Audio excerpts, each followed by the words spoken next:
સુરતના બોલિવૂડ સંગીતકાર ઇસ્માઇલ દરબારના ઘરમાં ચોરી, મુંબઈથી દીકરી જમાઈ લાવ્યા હતા દાગીના રોકડ।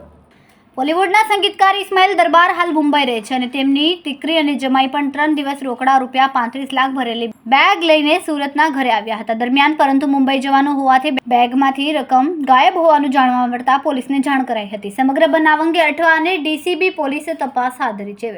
પ્રાપ્ત વિગત અનુસાર બોલિવૂડ સંગીતકાર ઇસ્માઇલ દરબારનું મૂળ વતન સુરત સ્થિત સંગ્રામપુરા તલવાડી છે, જ્યાં તેમનું નિવાસસ્થાન છે અને ગત 7 ફેબ્રુઆરીના રોજ ઇસ્માઇલ દરબારની દીકરી અને જમાઈ સુરત આવ્યા હતા। જૂની કાર લે વેચનો ધંધો કરતા જમાઈ મુંબઈથી 35 લાખની રકમ ભરેલા બેગ સાથે પહોંચ્યા હતા।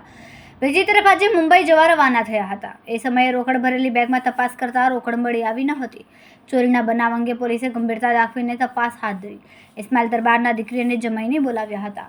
સીસીટીવીના આધારે તપાસ પણ હાથ ધરી, જેમાં સમગ્ર બનાવ અંગે શંકાસ્પદ જણાયું હતું। ઇસ્માઇલ દરબારના પરિવારજનોએ ફરિયાદ કરવાનું હાલ ટાળ્યું છે। કેમેરામેન સેનિલ વિરાણી સાથે વિશાલ છેઠા, માનવ પ્રભા, સુરત। અમારા વિડિયોની નવી અપડેટ મેળવવા માટે સબસ્ક્રાઇબ કરો માનવ પ્રભા ન્યૂઝ ચેનલને, બેલ આઇકન ક્લિક કરો લેટેસ્ટ વિડિયો સૌથી પહેલા મેળવવા માટે।